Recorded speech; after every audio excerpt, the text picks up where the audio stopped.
I can't have an argument about how real I am. If it's rap, let's let it be that. And I mean, I'm just speaking my truth.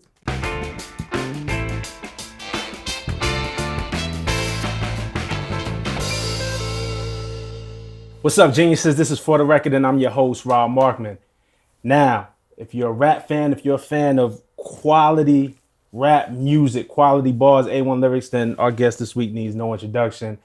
His new album just dropped. It's out now, Daytona. Yes. My man, King Push. What's up, brother? Yo, welcome, man. How you doing? I've been waiting to get you on this set, man. We only a few episodes in. Okay. But when we kind of thought about this show and came up with this concept, you was one of the artists that we were like, man, we gotta have Pusha-T on here talking about music, man. So how's it feel? It's been a long time coming, man. This album. It has. Daytona. You kind of pump fake. Everybody thought it was King Push. Even right up until it releases, everybody's like, oh, King Push is coming. Right. But Daytona, I feel like we just took a swerve. We took a little detour. Yeah, you know, I feel like King Push was easy. It was an easy, you know, it's a moniker that I came up with. People call me that on the street. And it was just an easy way of doing things. I feel like Daytona represents how I really feel, and it really represents the whole process of this album. The name comes from having the luxury of time. Daytona, Rolex Daytona is my favorite watch. Right.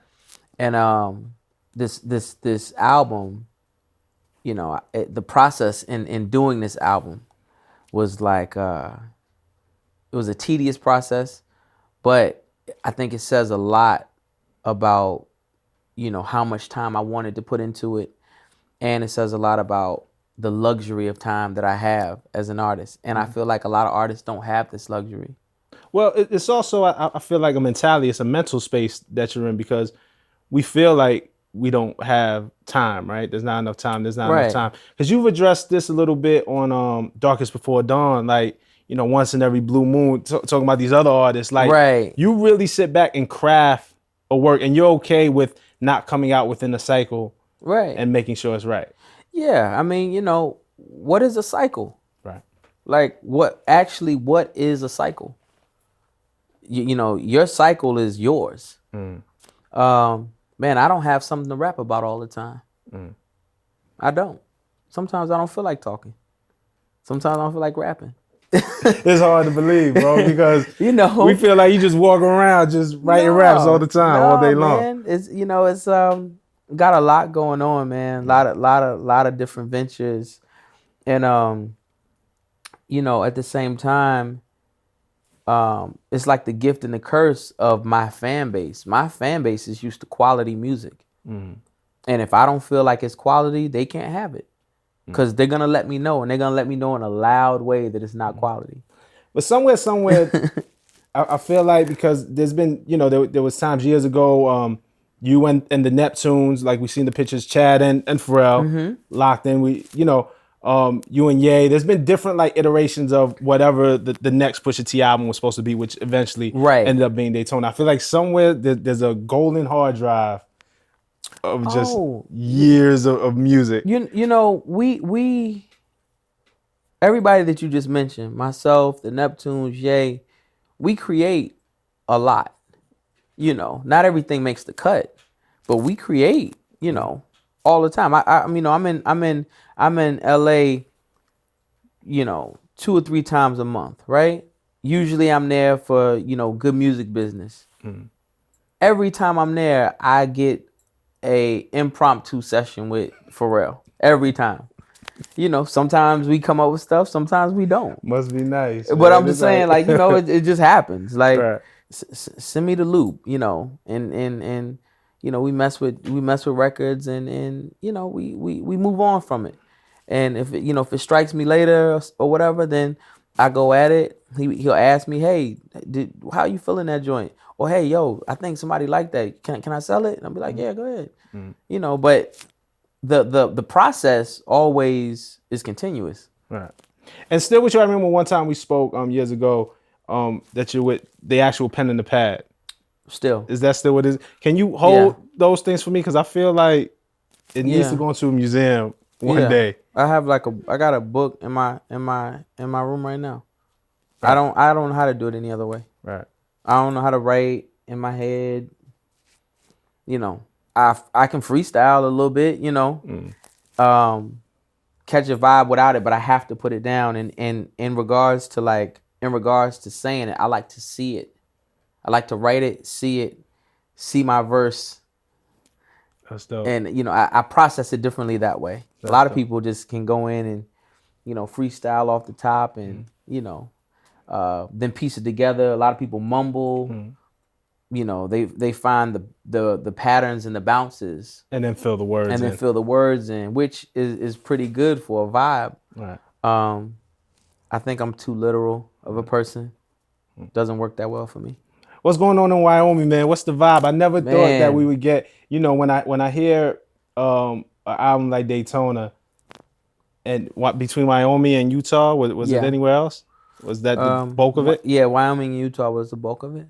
I wouldn't have guessed that this album was created in Wyoming and Utah. I don't know what to expect. Listen, I for real, like, you gotta understand too, like, there's a process that goes on with all my albums. Like, you know, a lot of times I'm collecting beats from everybody all the time. You know, something strikes me, I lay verses down. I put the song together. Once I feel like I got a good, you know, compiled a good body. More recently, I bring it to Kanye. Once I bring it to him, he hears what it is. He's like, oh, I like this, I don't like that, so on and so forth. And then he'll give me another batch of beats. And some of his or some that he's compiled, he's like, I think you sound good on this, you should try these. So I do all of those, and then I come back and I'm like, yo, I feel like these 10, 12 records are my album. And we had got all the way to that point. And I was in Calabasas, so I was there for probably like 2 days. So the first day we listened, we like, oh, you know, this is rocking, whatever. Probably went out to eat or whatever. Wake up the next morning. I'll probably come back over to what we call the Energy Center.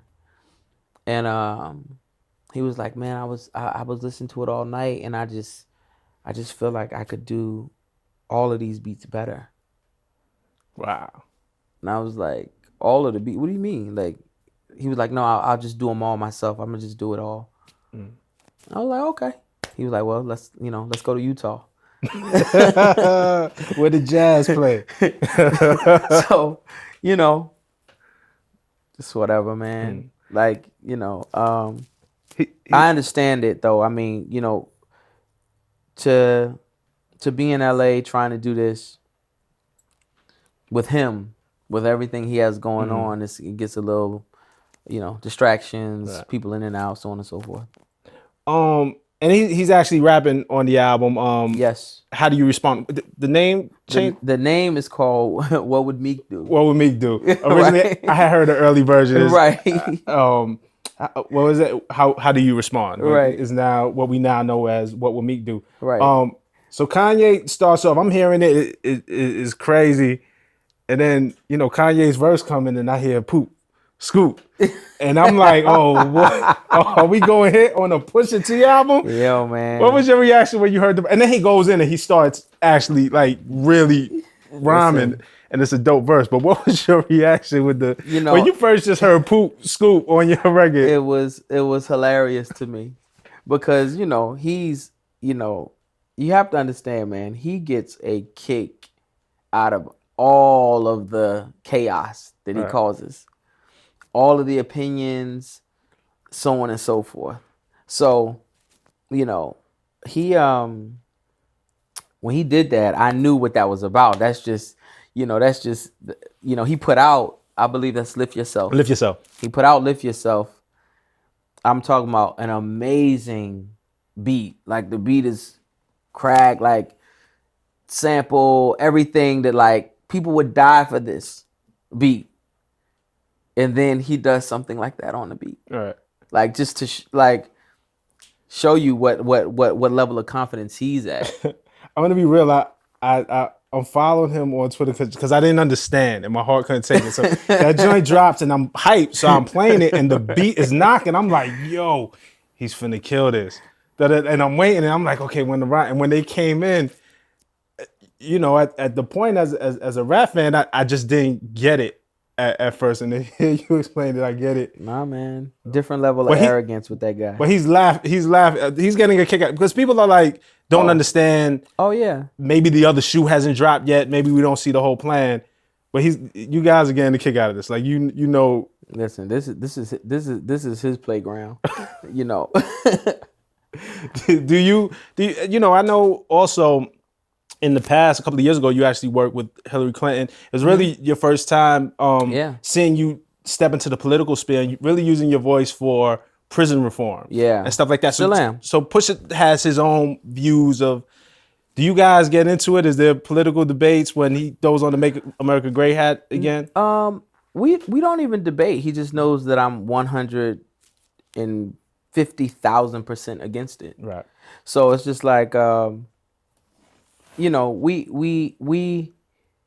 understand each other's stances. Like we acknowledge that we have stances, that we have different stances.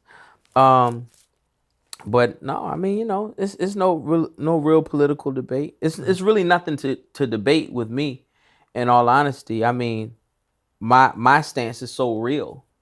Like my stance is so real and is like so, you know, hits home for me and my people so much with the whole prison reform thing. People used to, you know, bring me under fire about the Hillary Clinton thing. Right. So, and I always wanted them to understand that, man. I knew it was going to be Hillary, and I knew it was going to be Trump. Right. I knew that with Trump, we didn't have a chance at being able to hold him accountable for, you know, prison reform, so on and so forth. She spoke out against. I mean, she's the reason of, you know, the super predator, all of that type of talk, you know. And then I felt like she was, you know, looking for our votes.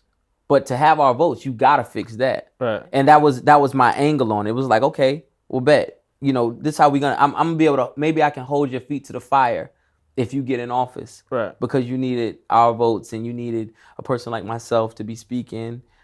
You know, to try to you know come as a collective so you could win. Right. And there was things that you see, and you know, obviously, with what Meek is going through now, you see that prison reform is and always has been a major issue. Oh yeah. And pushing it forward, you know, and I think so much of your music speaks to that. It's definitely lifestyle music of a street lifestyle, and I think you've always done a good job of balancing. Right. You know, you give the very celebratory moments. You know, the games we play or something like that. But you know, on past albums, you giving a snitch. Right. You know, right. So you really give us both sides. A song on this project like Santeria. Yeah. Santeria, like I feel the hurt. Yeah. Bro, like I see you on your IG stories. I see you celebrating life. And then, you know, you mentioned your man Devon and his murder. And I wonder how that changed you emotionally, where that brought you, because I feel that in this record specifically. You know, Santeria, man, that was basically me getting out my frustrations and, you know, having to make the conscious decision of like being creative or really just going there when you have that type of power. Like right now, like in all honesty, I have all the power that I was speaking in that song and could make all of that happen. You know what I'm saying? And it's like, this is somebody that I like love dearly. Right. Like, don't even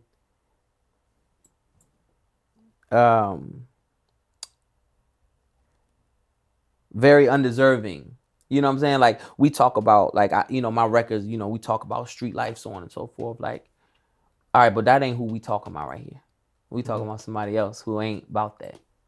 Who, you know what I'm saying, fell victim to a senseless murder. And it's unfortunate. But, you know, like I start off, now that the Now that the tears dry and the pain takes over, let's talk this payola. You killed God's baby when it wasn't his will and blood spilled. We can't talk this shit over. Like, that's really my mindset. That's really, really my mind. That's really how I think. Like right now. Like even right now. But it's like, you gotta weigh it. You weigh it, you think about his spirit, you know what I'm saying? Like this is my road manager who I gave a shot. This is my road manager who, I'm giving like the worst and hardest time. He from the church, you know what I'm saying? He's putting my band together from the church. I'm probably cursing in front of, just being, just doing things that not being mindful, you know what I'm saying? But that's me not being mindful. But you know what I'm saying? I also know, I know his spirit. I know everything about him. And for this to happen, I just felt like it was like, that ain't right. Like this was something so wrong that like, it was just wrong, man. Right. I mean, I think, and I pick out that song in particular because, I think you get this rep, right, of the people who love you, and then, the people who may not understand Pusha T be like, oh, well, it's just coke raps. Yeah. And I think people assume that every metaphor you spit is a coke metaphor and they don't get it. But, this record in particular, and if you're not a Pusha T fan, personally, I think something's wrong with you. But I would urge you to listen to this record because I think this is where you feel the pain, the hurt, the emotion, the balance that you speak of being, look, man, Adidas deal, president of good music, like signing artists, all types of stuff in the fashion world, but still have these demons that you have to wrestle with. Right. No matter where you walk.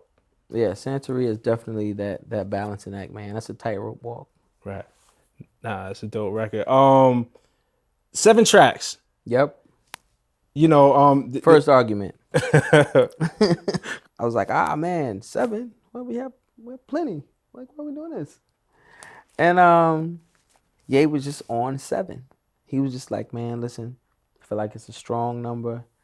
I feel like we can get everything we need to get across in 7. It was just about putting your best foot forward and really tearing people's faces off in that short, compact amount of time.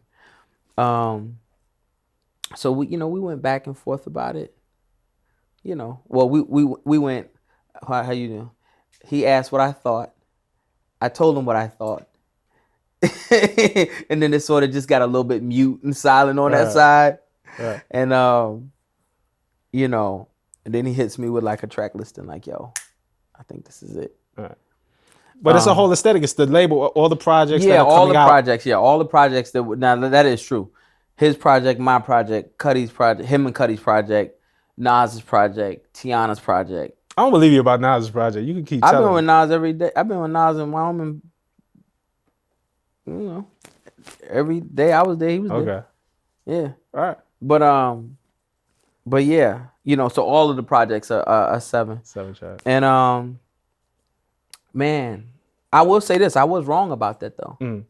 Because like in hearing it now, and comparing it to like what's going on out there, it's like, nah, man, like this is what it's supposed to be. Well, you always been on some. It definitely seems the trend now. We're seeing albums become longer and longer. Yeah. There's an argument. I think Chris Brown dropped, 45 tracks, and then he dropped the bonus edition for Christmas and added 12 extra tracks. It was like 57, which, the streaming numbers were great. Right. And Migos streamed very well. Ray Sherman just dropped a conceptual 3, disc album. So it seems to be a trend where people are going for more. And you guys go left and say, well, we're gonna do less. Yeah, I mean, I feel like, I personally feel like if you're going for more and it's really fire, if it's measuring up, then hey, great, music to my ears. I'm just saying that, lately I haven't been feeling that about the longer albums at all. Like I don't Then I saw and just being an artist, I feel like I can tell, I can see through other artists, and musically I know like, oh man, you just threw that on there. That was a throwaway. You probably needed that one. Right. So on and so forth. Dope. Okay. Um, another track I gotta talk to you about, man. I'd be remiss. We get all the way through the project, and then we get to the very end. We get to Infrared. Yes. Um, a lot of people were expecting this Infrared a lot sooner. Again, it's funny that we talk about the luxury of time. The way Right. rap is if something happens, you have to respond to it immediately. You have to tweet about it immediately. You have to put it on the Right. gram immediately. You said some things on this record, man, Yeah. that Yeah. a lot of people were waiting to see if you were going to say. When did you decide to start that you were going to do this Infrared record? Infrared came about in the mix of Ye producing, and it was just fitting. You know what I'm saying? Like when I got the beat and the sample, I was like, oh, okay, this is where this is supposed to go. Right. So this all very new record. This is all very, very fresh. Yeah. This record. Yeah. Yeah. Okay. Totally. Cool. I mean, because look, I mean, not even the dance around it. I mean, Drake is about maybe 2 years ago, two birds, one stone, Right. and everybody was under the impression that he was talking about you. And Yeah. there's been this kind of unwritten subliminal rap thing. If you've been paying attention, you hear the dog whistle. It goes over a lot of people's heads. But I mean, you come up right away, like your hooks did it. Like, you use the J and you get into it. The lyrics pen and equal, the Trump's winning. The bigger questions is how the Russians did it. It was written like Nas, but it came from Quentin. Right. Which is as direct could get. I mean, I feel like everybody felt the two birds, one stone. That was Pusha-T, Cuddy Ames, so on and so forth. And that was fine. You know what I'm saying? Like I heard it. I felt like, okay, I can't have an argument about how real I am. Like let's not do that. Let's just, if it's rap, let's let it be that. And I mean, I'm just speaking my truth on this. I mean, I don't think it's anything disputable. Do you feel like, and I feel like, and we've talked about this before off camera, about the writing thing, and some fans don't seem to mind. That's fine. And some fans hold on to it. I think the striking thing is, in the history of rap, we haven't heard very many reference tracks. We've always known this out there. The accusations of different people having writers have been out there, and you just haven't seen the proof of it. I think we heard Biggie and Kim, in the late 90s, which, I think I heard the T.I. and Dr. Dre one, maybe 2008 or something like that. And these are things that you expect. Right. And then you hear the Quentin Miller tracks and it's kind of jarring if you're a rap fan. It all depends on what you claim to be. You know what I'm saying? Like you say T.I. and Dre. Man, Dre's super producer extraordinaire. Like I'm not holding Dre, and I don't think Dre is like proclaiming anything other than being super producer who can put these songs and albums together and so on and so forth. And if that's what it is, then it's the business. It is what it is. And I'm not even here to be the police for it. I'm just saying that, like, at the same time, we got to be able to speak real about it. Like, we got to be able to speak real about it, and we got to be able to speak on a level of, like, who's talking to who. Right. Like, we can't really. And there's a part of you that enjoys this, right? This is sport for you, or is it past the sport? No, man, it's always sport, man. It's always sport with me. It's always rap with me. It's always the love of it. Like, like I'm not moved by much. Like I'm not moved by much at all. Right. Like I enjoy this. Right. Like I enjoy it. I love the sport of it. I've been through it. Right. And it's like, it's just when you speaking your truth, man, like it just is what it is. Like, you know, a song. You just speaking your truth. What's the one takeaway you want from this album, man? From Daytona, man. Man, I have a line on the album where I say, to all of my young niggas, I am your ghost in your ray. This is my purple tape. Save up for rainy days. Man, I was trying to make the purple tape. I was trying to make my best rendition of a Pusha-T purple tape ever. And for people who know me know that the purple tape is like everything to me. Right. And I think me and Ye did a damn good job, man. Did he share that same sentiment? Did y'all bond over Raekwon Only Built for Cuban Links? And like, did it come up in the conversation? Well, in those sessions, we'd make a song list. Right. And we'd like line up all these songs. I'm looking around now and I'm seeing like a lot of songs that were on and artists that were on our song list. Right. And man, it was like, you'd have Rainy Days. You'd have a lot of Wu-Tang influenced things within my song list personally. Right. And we definitely agreed like this is the mood. So when you hear the games we play, when you hear Comeback Baby, right. It's like you hear that influence. That's dope. That's super dope. All right, I want to do two things with you before we get out of here. One thing is a segment we have called Record Break, rapid fire questions. I'm just gonna ask you questions about your favorite records. You just say the first thing that comes to your mind in this. So number one is, what's your favorite hip hop record of all time? We're Looking at the Front Door by Main Source. I know this because we had plenty of conversations about this. Why that one? That's such an obscure record. Like, I don't know that it was a single, but I don't know that many people would pick that one, man. That's such a great record. I don't know, man. I mean, that spoke to my early years, my dancing years. The beat was crack.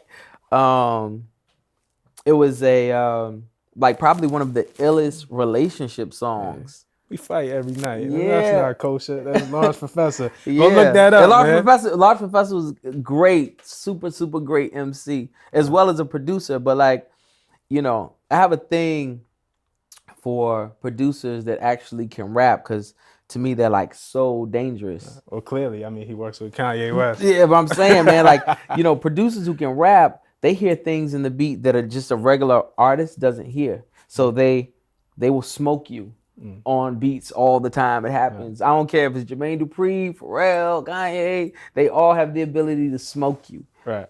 Smoke me anyway. Nah, I don't know who's smoking Pusha-T, man. But this is supposed to be rapid fire, but I had to stop there. But next one, what's your favorite Pusha-T record?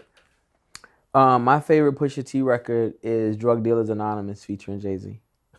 Yeah, you're so happy when you got that, bro. Listen, man. To be able to rhyme next to Hov, this was the second time. And right, because the first time y'all did it on Soul Paul, but right. It just wasn't your record. It was Kanye's record, and you were featured on it. For sure. But Drug Dealers Anonymous, it just happened like super organically. I actually had the record, had my verse, and I was like, man, nobody can rap on this except him. Like, I can't. And I just sent it to him. And he just hit me back immediately, like, yo, why are you trying to get me to go back here? Like, why are you doing this? Like, why? Like, he literally asked me, like, why are you sending me things like this? He was like, okay. And just, knocked it out. That's funny. I think I got a text from you. I might have been in the studio putting the record together. All I got was a text from Pusha T that said, get your annotation pen ready. And then we knew what it was. Your favorite Pusha T lyric? Man, my favorite Pusha T lyric, man, I have no clue. Like, it has to be something from Hell Hath No Fury. Like, I can't. Listen, So many bars, man. It really A lot is. of Like, bars. but I will say that Hell Hath No Fury is probably my favorite moment. My favorite moment musically. And it was a time in which me as a rapper, I was like experimenting with like big, like heavy.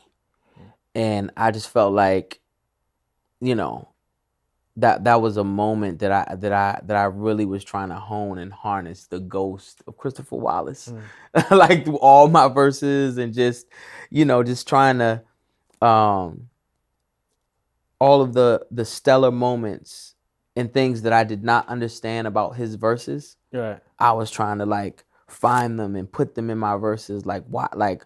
Why did he just say this for no apparent Like he reason? would just go left. He'd be in one Yeah, pocket and it just turn. and just turn left. And Pocket I been was like, smooth man, since days I'm of gonna under do rules. that. Yeah. I got you. Okay. The one artist you're down to work with. You got Jay-Z out the way. You and Jay-Z got Drug Dealers Anonymous. I know that had to be at the top of your list. The one artist you're down to work with. Um, dying to work with. Dying to work with. I'ma say Nas. Okay. I mean, for the hip hop heads, for the rap fan in me, I'ma say that, tonight me and Nas, we don't have a record together. Is that coming? I mean, Wyoming, Utah, 7 Man, well, records. listen, let me tell you something. We in Wyoming. He in one studio room. I'm in another studio room. We going out. We listening to each other's shit. But like, we're like feverishly fiending to get these projects done. Right. I'm done, but he's still working. But he's definitely gonna get there. Okay. Last one, man. You have 24 hours to make the last record on your album. You're doing an Okay. album. You're against the deadline. You have 24 hours to make the record. Who do you call to produce? Kanye West or Pharrell? Oh man, this guy. Yeesh. Ah, boy. Most don't even have this option. I know. I know. Oh man, that's tough. That's tough. That's too tough. Um, yeah, I feel like me and Ye are in a real strong space right now, like super strong. We're like we're liking a lot of the same stuff, like a lot of the same stuff, and we're uh we're extremely competitive. So I feel like, for the fan, you're going to get the best out of both of us together being on a competitive plane right now. I go to Pharrell, man, and, his mood, that man's so happy these days. His mood, me and him may not click depending on what type of time he's on. Right. You know what I'm saying? Like, I think he tired of me making dark records and stuff.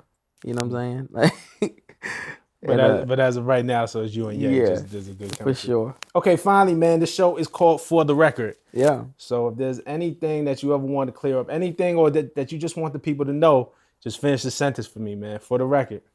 For the record, I want all the new up and coming, amazing, energetic artists to know that I am 150% a fan of your drive and ambition. A lot of people will like look at how long I've been in the game and will, classify me with just only liking one side of hip hop. It's not true. Like, I'm still outside. So, being outside, I feel like, and being in the element, you can appreciate and learn how to appreciate so many different things. I'm not holed up. I'm not, sitting in my crib talking about how it used to be. Like, I'm still here and I'm enjoying and I'm impressed by, and I feel like that's part of where I am and where I'm headed in the rap game. It's definitely about pushing the culture forward, raising up the next set of great artists, and just know that I'm a fan of hip hop as a culture and how it evolves. It's for the record, man. Pusha-T, man. Thanks For for the coming with record. us, man. All right. Love. Cool. Daytona out now.